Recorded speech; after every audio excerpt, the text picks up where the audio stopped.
My name is Megan, and this is Everything Lit.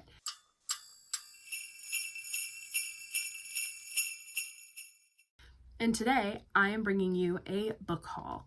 Now, I'm very bad at keeping track of the books that I have bought recently because I buy a lot of them.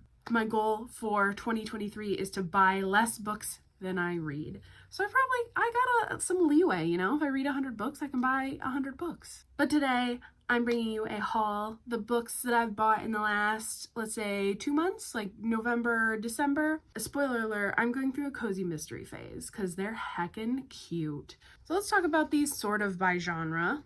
So my cozies, we have Feel the Burn by Andrew Schaefer. This is a cozy mystery about Bernie Sanders. You're like, what? Yeah, Andrew Schaefer writes parody books. I'll talk about some of his other books, but they involve Barack Obama and Joe Biden. And he has written, he wrote The Great Gatsby. So he is just, I swear to God, if my heat turns on right now. Are you kidding me? I filmed like 2 other videos and I knew the heat was gonna come back on and I can't film over here with the heat on. This is a cozy mystery about Bernie Sanders and his Gen Z assistant and his small Vermont town. A murder happens and Bernie Sanders tries to solve it because that's what cozy mysteries do. Iconic. Then I bought Escape Clause by Linda Riley. This is the author of Up to No Gouda. Ooh, she's shiny. Which I just read, absolutely adored, and I was like, oh, she has a book about cats? Let me pick that up. So this is about a woman who returns to her hometown in New Hampshire, takes care of her aunt and her several cats, and then a murder happens, and she tries to solve it.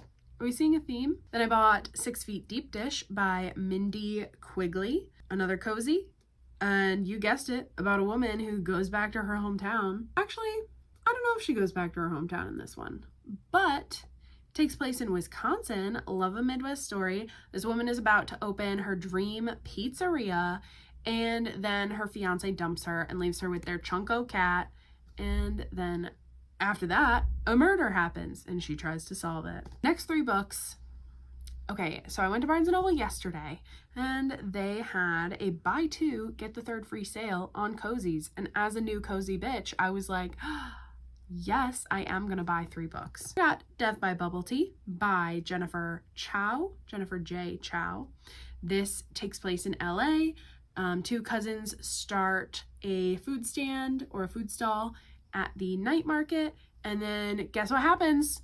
Someone gets murdered and they try to solve it. Then I got Apple Cider Slaying by Julie Ann Lindsay.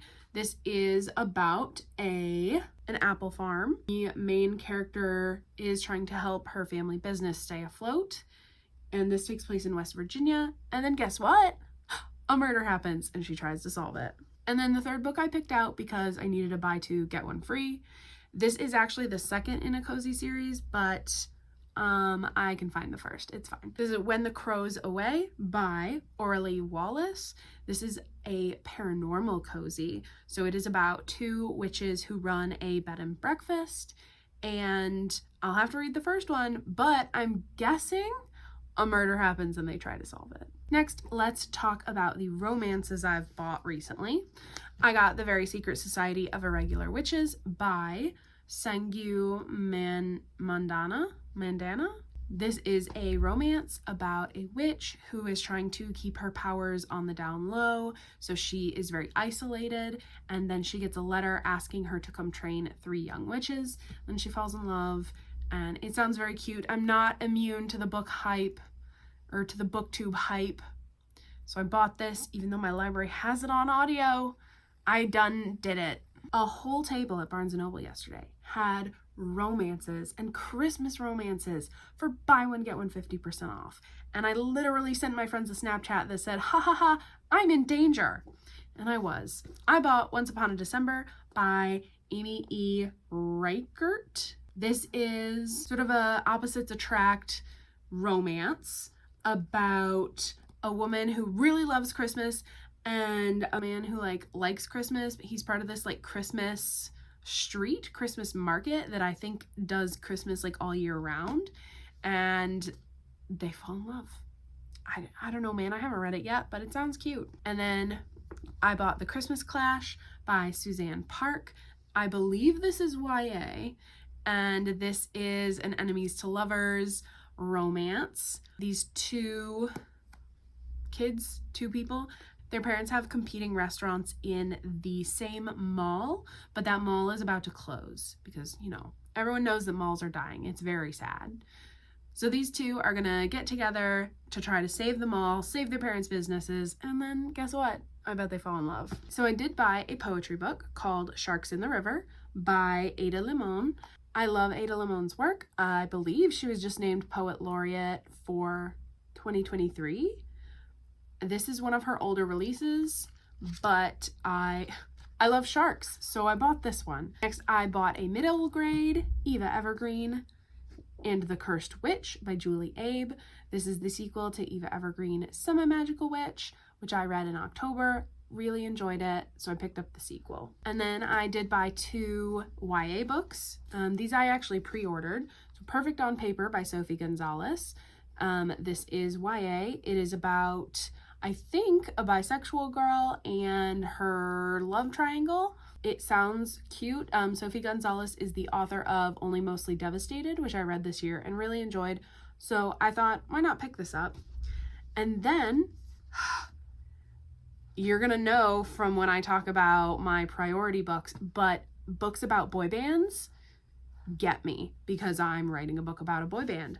So If This Gets Out by Sophie Gonzalez and Cale Dietrich is about a boy band. It's YA, and I believe it is a gay romance, queer romance, however you want to call it, male-male romance between 2 members in the same boy band, which is kind of where my series is going. So I'm excited to read this, compare it to Kiss and Tell, compare it to my own work, and see how they navigate writing about a boy band. And then the last 3 books I'm going to talk about are general fiction / fantasy. So I picked up the 3rd book in the St. Mary's Chronicles, the first one being Just One Damned Thing After Another, which I read in August. So the 3rd one is A Second Chance by Jodi Taylor. This is the 3rd in a series, so I can't talk too much about this plot, especially because I haven't even read the 2nd one yet, but I want to continue this series in 2023.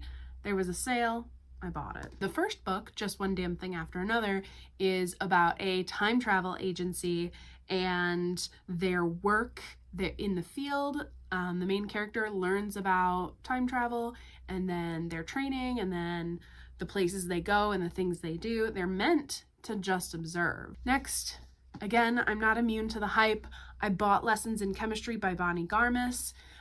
This was like the Barnes & Noble book of the year. They have sprayed edges. I was trying to wait for this to come out in paperback, but I'm not immune. And there was a sale, so I did get it. I did get it on sale. This is about a woman who is a chemist and she has like a cooking show, ? And just the things that she deals with in the 60s as a woman in STEM. I will say what's funny to me is I had never heard of this book, and then over the summer I was on a trip with my mom, and one of my cousin's friends recommended this to me. We were talking about books. I told her about Station 11. She told me about Lessons in Chemistry, and then it was suddenly everywhere. And I was like, what's happening? So I finally bought it, gonna read it. And finally, a book that I just picked up at random last night because it sounded good, The 7 Moons of Molly Almeida, and this is by Shehan Karuna Tilaka. I'm gonna have to look up how to pronounce that. My bad. But this sounds amazing. It's basically takes place in 1990, and the main character, Molly, is a war photographer and wakes up dead in a celestial office.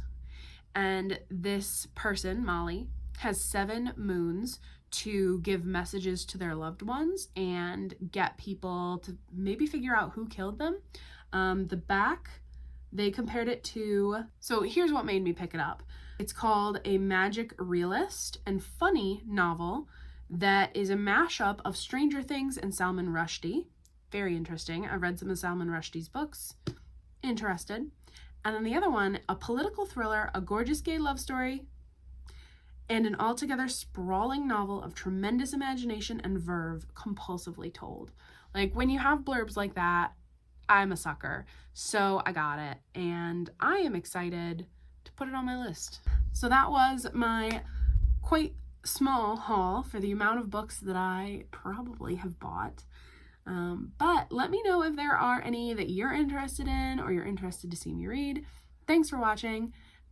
Click subscribe or, hit the like button. Do both. Do whatever you want. I'll see you next time.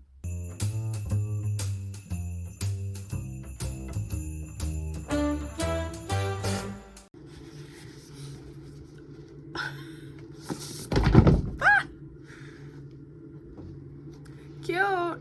Love it.